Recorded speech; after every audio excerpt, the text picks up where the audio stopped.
En estos momentos, Ucrania y Moldavia han cortado el suministro a Transnistria. 1.500 soldados rusos están bloqueados. Un cambio brusco en la retórica. Ahora se utiliza el lenguaje de la fuerza. Budanov lo insinuó. Una dura venganza por el apagón en Kiev. Misiles ucranianos destruyeron una fábrica militar rusa. Al enemigo finalmente se le acabaron los drones. El último grito de Putin. El inicio de la operación militar en Armenia.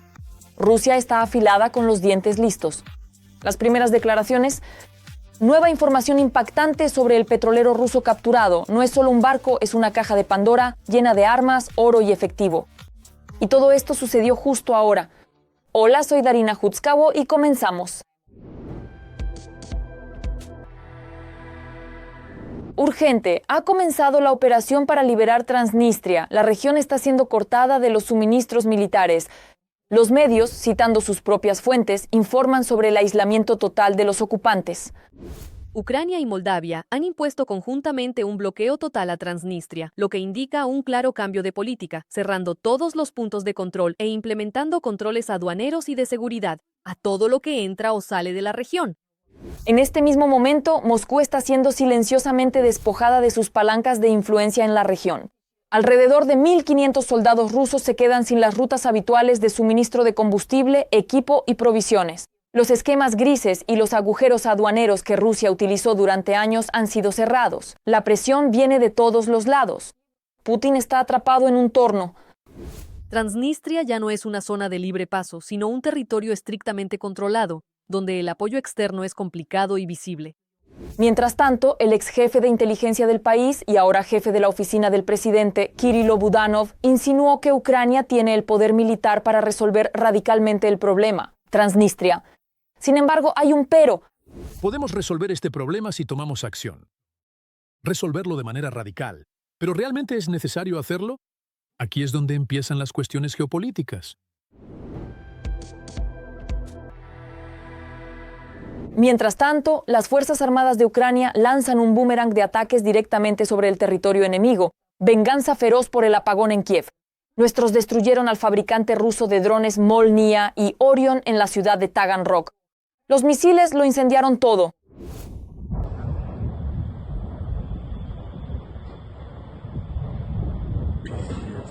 El poderío ruso arde ante nuestros ojos. Un componente clave del complejo militar industrial se va al olvido. Un triunfo total de las Fuerzas Armadas de Ucrania.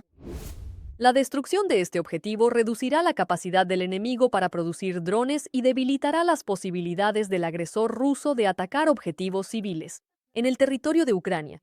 Al fuego nocturno se sumó la termoeléctrica de Oriol. Los drones impactaron con precisión.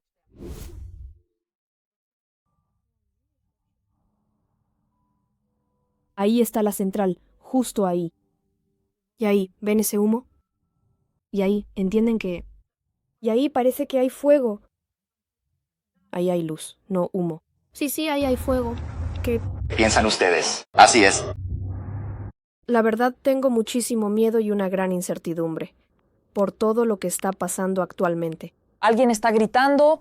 Eso es Kotava. Al ruso Yelts también le cuesta dormir. Una noche explosiva y una mañana no menos infernal. Hay daños en tierra, los datos se están aclarando. Las autoridades oficiales de Lipetsk confirman la caída de un dron en la zona industrial.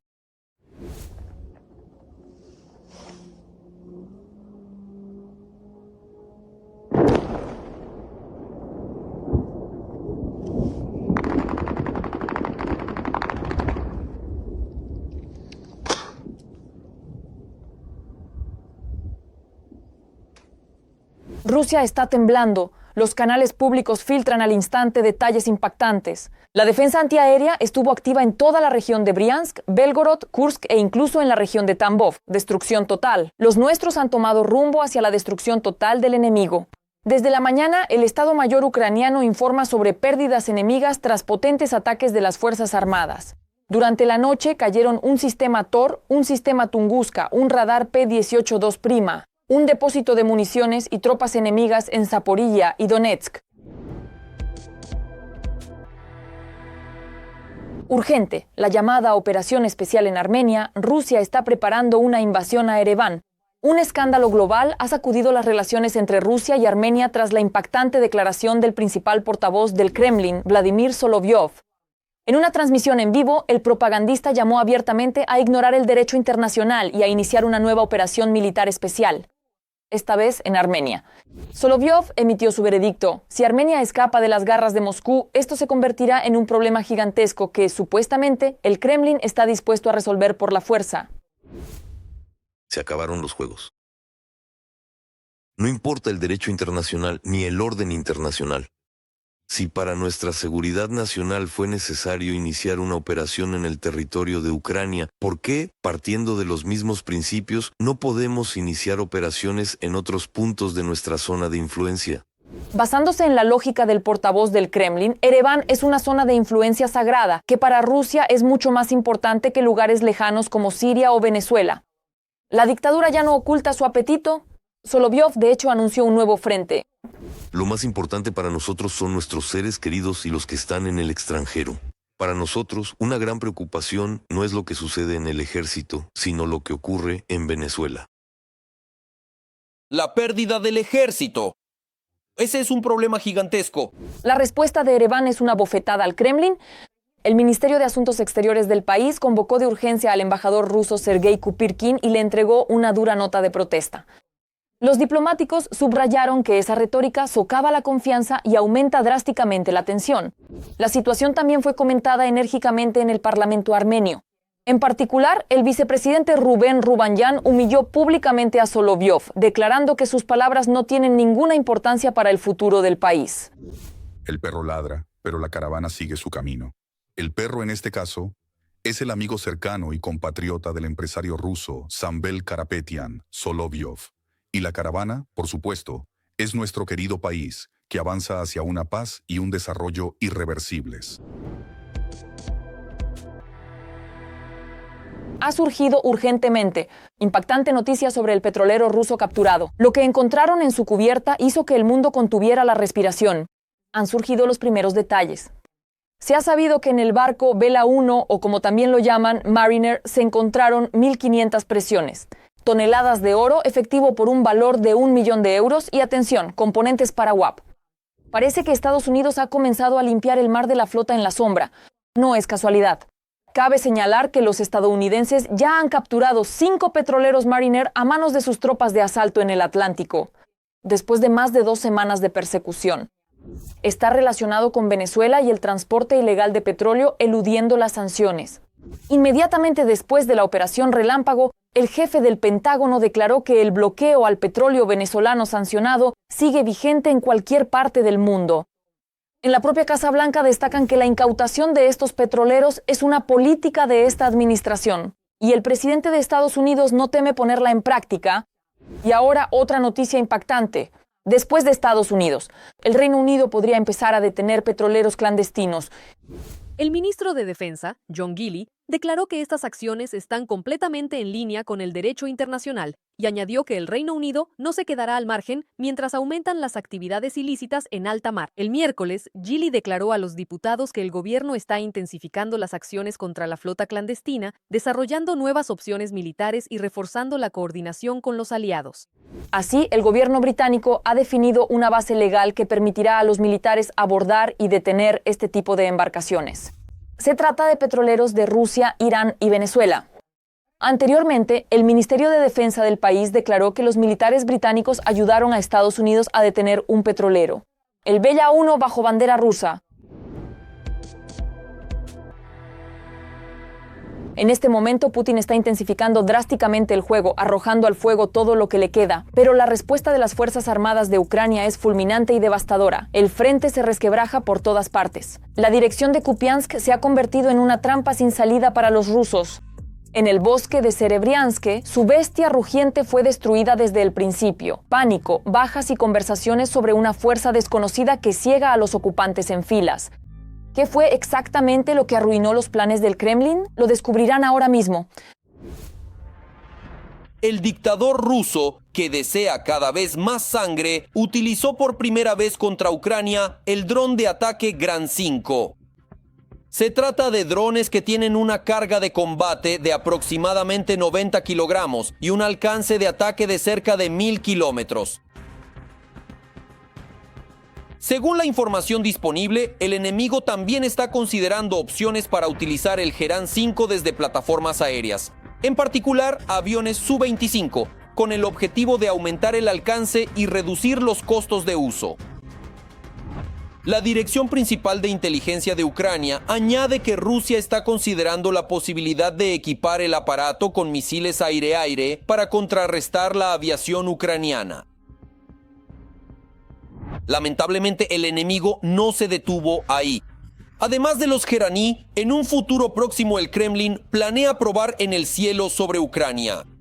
Existen muestras experimentales de misiles Stalin para la aviación estratégica Tu-95 y Tu-160. Se trata del misil de crucero KH-BDK, así como de los hipersónicos KH-99 y KH-MC. La KH-BDK está destinada para el Tu-95MS y se considera un análogo de la KH-101. El alcance es de hasta 3.000 kilómetros, la velocidad es de aproximadamente 900 kilómetros por hora y la altitud de vuelo es extremadamente baja, 3.070 metros, lo que dificulta su detección por la defensa antiaérea. El KH-90 y 9 es un misil hipersónico para el Tu-1600M con una velocidad de hasta 6.600 kilómetros por hora y un alcance de hasta 5.000 kilómetros, 1.500 kilómetros. XMC es un misil antibuque hipersónico con un alcance de hasta 900 kilómetros y una velocidad de hasta 4.200 kilómetros por hora, considerado como un sustituto del X-22. Cabe destacar que el nuevo armamento del Kremlin debe ser de fabricación completamente rusa, lo que resulta sumamente peligroso, explican los analistas. El rechazo a los componentes extranjeros ha reducido significativamente la precisión de los nuevos misiles y ha incrementado el riesgo de ataques caóticos, lo que representa una amenaza adicional para la población civil. A pesar de las enormes pérdidas sufridas por el ejército ruso, los ocupantes presionan diariamente a lo largo de la línea del frente y caen en las trampas tendidas por las Fuerzas Armadas de Ucrania. Trampas. Una de ellas para los ocupantes fue el avance en Zhrabivka, en la región de Sumy.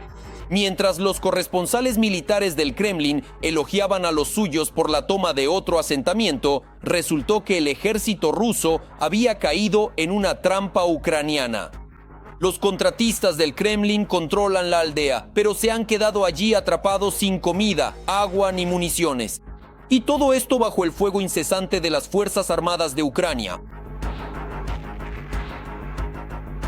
Tropas rusas presionan a las Fuerzas Armadas de Ucrania. El río Oskil cerca de Kupiansk, que los frenaba, se congeló. El enemigo cruzó el hielo y se acercó a nuestras posiciones.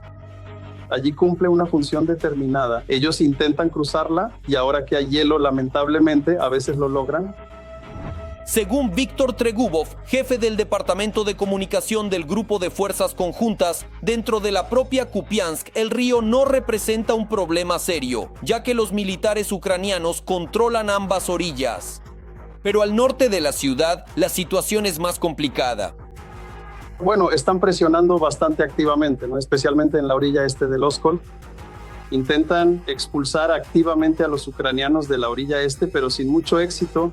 En cambio, incluso los propios propagandistas rusos reconocen los éxitos de las Fuerzas Armadas de Ucrania en la dirección de Pokrovsk. Ellos constatan la pérdida de toda una columna de equipo. Los drones ucranianos trabajaron de manera impecable contra la fila de vehículos enemigos. Y esto ya es una unidad. Los Apache eliminan al enemigo en la zona del bosque de Serebriansk, donde el adversario intenta concentrar sus fuerzas para un nuevo avance. En lugar de asaltar, los contratistas rusos, todos juntos, se fueron al concierto de Kapson. Tampoco les va bien a los ocupantes ahora en la dirección sur de Slobodshansky. Allí, las unidades del destacamento fronterizo de Yarkiv destruyeron la noche pasada 6 unidades de equipo, 13 escondites, 2 antenas de comunicación y al menos un mortero enemigo. Otra operación explosiva, sin exagerar, de las Fuerzas Armadas de Ucrania en la dirección de Vovchansk. A los ocupantes simplemente se les voló la cabeza con esto. Como resultado del trabajo del batallón de artillería autopropulsada sobre los refugios de la infantería y la artillería enemiga, el ocupante perdió varias decenas de soldados y una parte significativa de su propio munición. También gracias al trabajo coordinado de las Fuerzas Armadas de Ucrania, los rusos perdieron en ese mismo sector del frente 2 cañones S-7 Pivonia, piezas de artillería, 2 furgonetas, 2 antenas, un automóvil y una motocicleta.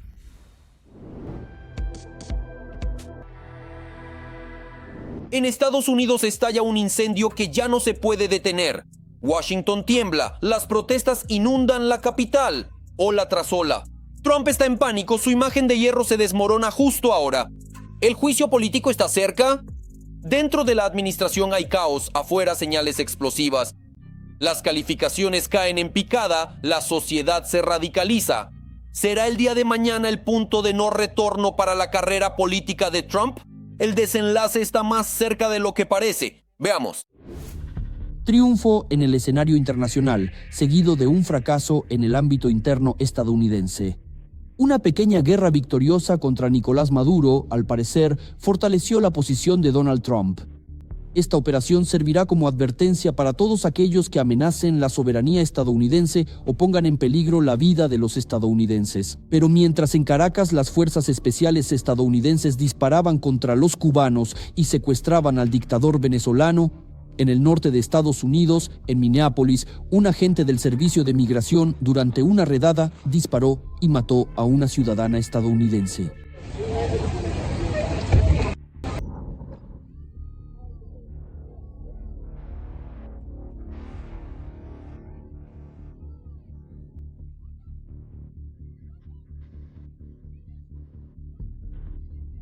En respuesta al tiroteo en Minnesota, decenas de miles de estadounidenses comenzaron a salir a las calles. Las declaraciones de la administración estadounidense de que la mujer asesinada, Renee Nicole Good, intentó atropellar a uno de los agentes, no detuvieron a los manifestantes.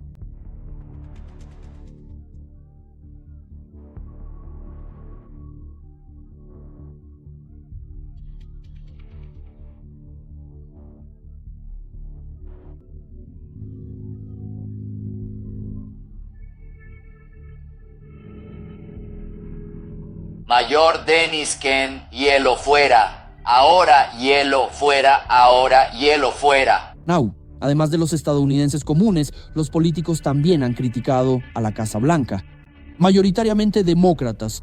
El alcalde de Nueva York dijo que no apoyará las actividades de los agentes de inmigración en la ciudad. Y el alcalde de Minneapolis, Jacob Frey, calificó de absurda la versión de las autoridades sobre la legítima defensa de los agentes. Y tengo un mensaje para el servicio de migración. Salid de nuestra ciudad. No te necesitamos aquí. La razón por la que estás en esta ciudad. Garantizar la seguridad. Pero en realidad ustedes hacen todo lo contrario. Echan leña al fuego. Aumenta la tensión el hecho de que el asesinato que causó tanto revuelo ocurrió a solo unas cuadras del lugar donde, en 2020, un militar murió durante una detención. George Floyd, lo que provocó protestas masivas de BLM en todo el país y se convirtió en uno de los factores clave de la crisis política en Estados Unidos que llevó posteriormente a la derrota de Trump en las elecciones presidenciales.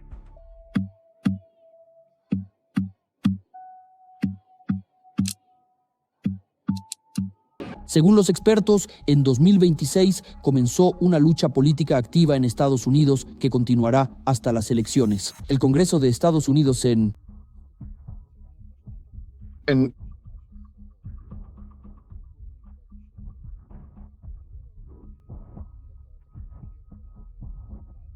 la Cámara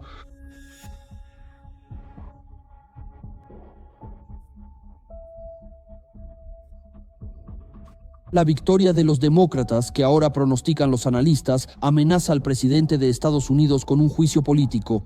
Y en la Casa Blanca son muy conscientes de ello. Si los demócratas finalmente ganan las elecciones de medio término, ¿le harán un juicio político a Trump? Estoy seguro de que le harán un juicio político. No tienen nada que gobernar. Toda su obsesión está enfocada en que odian a Donald Trump. Si obtienen el poder, no les interesa la reducción de impuestos, garantizar una vida cómoda o luchar contra los crímenes. Van a gastar todo el tiempo y todo su dinero solo para llegar a Donald Trump. Al mismo tiempo, es muy probable que los demócratas no consigan suficientes escaños en el Senado. Para que el juicio político, además de ser anunciado, realmente ocurra, se necesita al menos 2/3.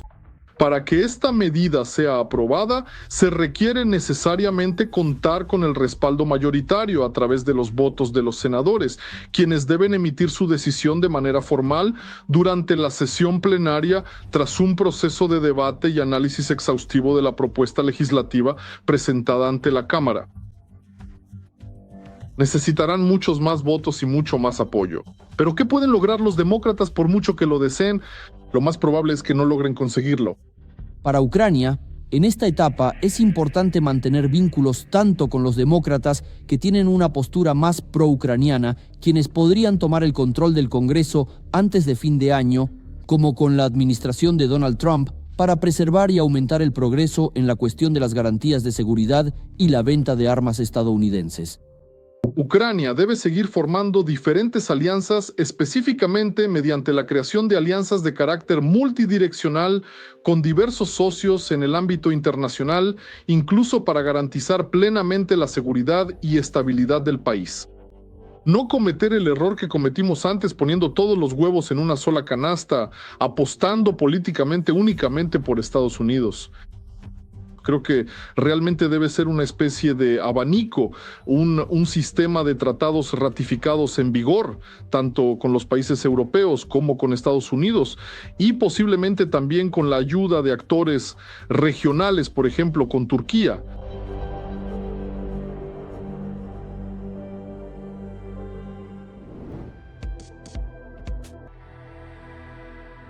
El mundo contuvo la respiración de manera urgente. Trump insinúa un ataque contra México. Desde la Casa Blanca se emitió una declaración que hizo temblar a diplomáticos y líderes políticos de ambos países. El presidente de Estados Unidos habla abiertamente de acciones militares y las fronteras están al borde de estallar. Estados Unidos y México quedaron paralizados por la tensión. ¿Qué está sucediendo entre bastidores? ¿Qué planes secretos oculta Trump y en qué amenaza esto a la seguridad mundial? Todos los detalles en el siguiente reportaje. El presidente de Estados Unidos, Trump, anunció una operación terrestre contra los cárteles de la droga de México.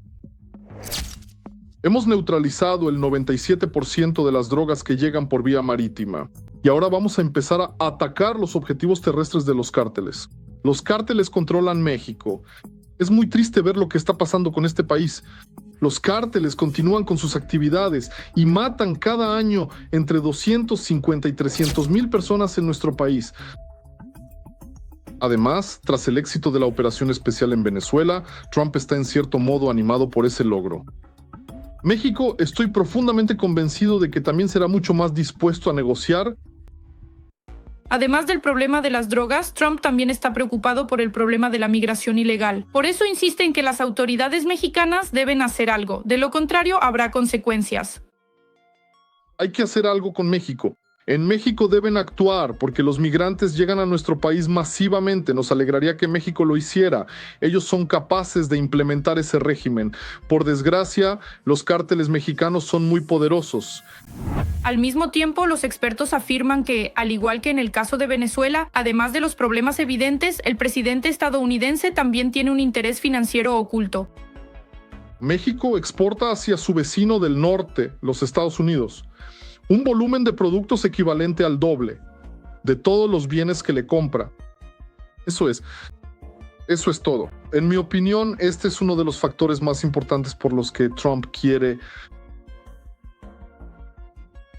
desde la perspectiva de la seguridad regional, es imperativo lograr la estabilización de México. El presidente de México niega la posibilidad de una invasión de tropas estadounidenses a Ucrania. Según ella, con Trump tienen un diálogo constructivo. Eso es solo una forma de hablar del presidente Trump. No creo en una invasión militar. No pienso que lo estén considerando seriamente. Trump lo mencionó varias veces durante las llamadas. Hablamos, si no me falla la memoria, unas 14 veces. Él insistió varias veces en que las tropas estadounidenses podrían entrar en México. Y nosotros respondimos claramente que no. En primer lugar, porque defendemos nuestra soberanía y en segundo lugar, porque no hay necesidad de ello. El propio Trump, a diferencia de Maduro, de quien hablaba como de un criminal, tiene una actitud bastante cordial hacia el presidente de México. Me gusta Claudia.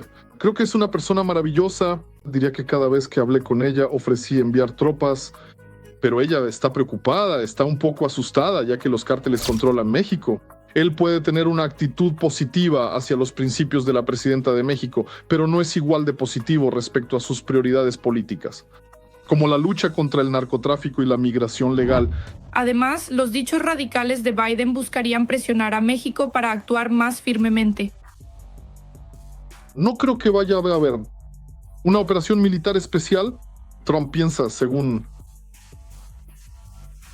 los métodos de la guerra moderna, esto no es una guerra de grandes operaciones especiales o de operaciones a gran escala. No, son operaciones especiales puntuales que están diseñadas para aumentar la posición política, lo que él hizo tanto con Irán como de hecho con la misma Venezuela, si recuerdan. Algo similar podría ocurrir también con México si no muestra disposición a cooperar. En cualquier caso, Trump está enviando una señal clara a sus oponentes, en particular a Rusia y China. El tiempo de las conversaciones y las alfombras rojas ha pasado, y ahora tendrán que negociar o prepararse para consecuencias no muy agradables.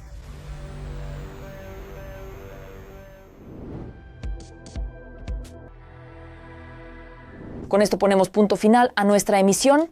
Continuamos monitoreando los eventos más actuales para contártelos primero. No olvides suscribirte.